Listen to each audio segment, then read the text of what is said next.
So hello everyone, कैसे आप सब लोग। उम्मीद है कि आप सब लोग अच्छे होंगे। हमारी यूनिवर्सिटी ऑफ इलाहाबाद में कुछ वैकेंसीज आई हुई हैं एसोसिएट प्रोफेसर की, असिस्टेंट प्रोफेसर की और प्रोफेसर की।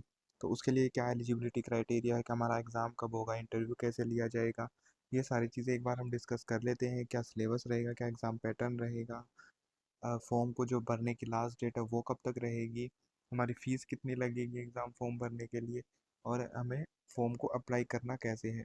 ये सब जो फॉर्म को अप्लाई करना है उसकी मैंने एक स्पेशल वीडियो बना के अभी मैं डाल दूंगा 1 घंटे बाद। तो आप उस वीडियो को देख के फॉर्म भर लेंगे, 4 से 5 मिनट लगेगा। अदरवाइज़ आप अगर खुद करने की कोशिश करेंगे तो वो 1 घंटा तक खा सकता है आपका। तो सबसे पहले हम एसोसिएट प्रोफेसर का देख लेते हैं भाई, कि इसमें हमारे जो एडवर्टीजमेंट है वो लास्ट वीक ही मतलब इसी वीक ही शुरू हुई थी। और जो लास्ट डेट है ऑनलाइन रजिस्ट्रेशन करने का OTR का, वो 2 मई है। इसके बाद हम फीस की बात कर लेते हैं। देखिए, जो जनरल कैटेगरी है OBC और EWS, उनके लिए जो फीस रहेगी वो 2,000 रुपये रहेगी। बाकी SC ST के लिए 1,000 रुपये फीस रहेगी। इसके अलावा जो PWD हैंडीकैप कैंडिडेट्स होते हैं उनके लिए कोई एग्ज़ाम फीस नहीं रहेगी। ठीक है।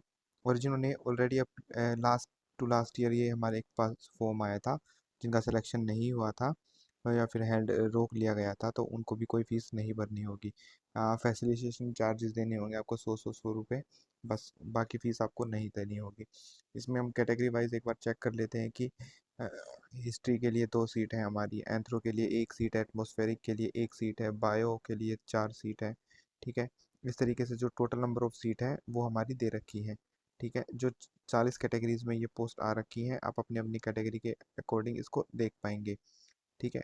रिजर्वेशन कैटेगरीज भी हैं, जैसे OBC के लिए है, या फिर जो हैंडीकैप कैटेगरी है उनके लिए एक पोस्ट है केमिस्ट्री के लिए, एक पोस्ट है कॉमर्स एंड बिजनेस एडमिनिस्ट्रेशन, एक एजुकेशन के लिए है।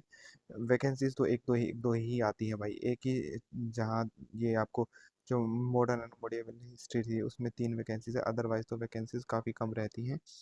तो ये फॉर्म वगैरह आप भर लेना। अगर किसी को दिक्कत हो तो इस वेबसाइट पे चले जाना। वैसे मैंने एक वीडियो बना के और मैं अभी 1 घंटे बाद डाल दूंगा कि फॉर्म को भरना कैसे, सारे तरीके मैं आपको बता दूंगा, क्योंकि मैं खुद भी अप्लाई कर रहा हूँ।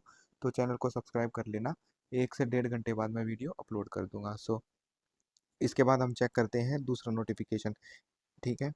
एसोसिएट हमने चेक कर लिया, अब असिस्टेंट प्रोफेसर के लिए देख लेते हैं। सेम प्रोसेस है, same date of OTR registration है, सेम फीस है, जो नंबर ऑफ वैकेंसीज है वो डिफरेंट है। देखिए, असिस्टेंट प्रोफेसर के लिए भी लगभग सेम सेम वैकेंसीज हैं, हर जगह आप चेक कर पा रहे होंगे। राइट। चेक कर लीजिए। मीडिएवल और मॉडर्न हिस्ट्री में वहाँ भी 3 थी, यहाँ भी 3 है। एजुकेशन में 3 है, केमिस्ट्री में 2 है, बायोटेक में 3+1 है, इंफॉर्मेशन में 1 है। राइट। और 3 वैकेंसीज हमारी उर्दू की है। बाकी सब वैकेंसीज यहाँ पर 46 नंबर ऑफ पोस्ट पे आई थी, वहाँ पे 40 नंबर ऑफ पोस्ट के लिए आई थी।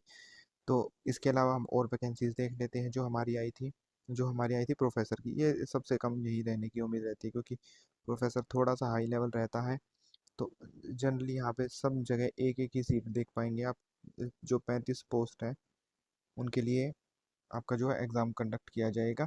ठीक है। सो अगर किसी को फॉर्म भरने में दिक्कत वगैरह आए, सिलेबस क्या रहेगा, पैटर्न क्या रहेगा, तो मैं आपको ये बता दिया है। अच्छा, देखिए, इसके लिए जो एजुकेशन क्वालिफिकेशन है वो मैं आपको एक बार बता देता हूँ कि एसोसिएट के लिए क्या रहेगी, इसमें हमारे असिस्टेंट प्रोफेसर के लिए क्या रहेगी। इन तीनों के लिए जो क्वालिफिकेशन है वो मैं आपको बता देता हूँ। देखिए, सबसे पहले तो हम बात करते हैं भाई कि हमारा जो असिस्टेंट प्रोफेसर है उसके लिए, उसमें सबसे पहले अगर हमने प्रोफेसर का ही खोल रखा तो इन्हीं का बता देता हूँ। इसमें आप नंबर ऑफ सीट का भी कम देख पा रहे होंगे। ये जनरल इंस्ट्रक्शंस भी इन्होंने लिख रखी हैं। देखिए, ये रही एलिजिबिलिटी। 55% नंबर आपके होने चाहिए, 5% रिलैक्सेशन अलग जो है उन कैंडिडेट्स को दिया जाएगा जो अलग अलग कैटेगरी से हैं। इसके अलावा आपके पास PhD डिग्री होनी चाहिए विद रिलेवेंस, मतलब आपके सब्जेक्ट कंसर्न से। ठीक है। तो ये होना चाहिए आपके पास। इसके बाद जो भी रिक्रूटमेंट जो प्रोसेस है इसके लिए एलिजिबिलिटी रहेगी वो मैंने बता दी है। मैं एक बार बेसिक एलिजिबिलिटी बता देता हूँ। देखिए, सबसे पहले AP के लिए, असिस्टेंट प्रोफेसर के लिए आपके पास मास्टर होनी चाहिए, 55% मार्क्स होने चाहिए, नेट या फिर JRD अपना PhD ये होनी चाहिए। राइट। क्योंकि इसमें 127 वैकेंसीज है। इसके बाद एसोसिएट प्रोफेसर के लिए बता देता हूँ, 126 वैकेंसीज हैं इसमें।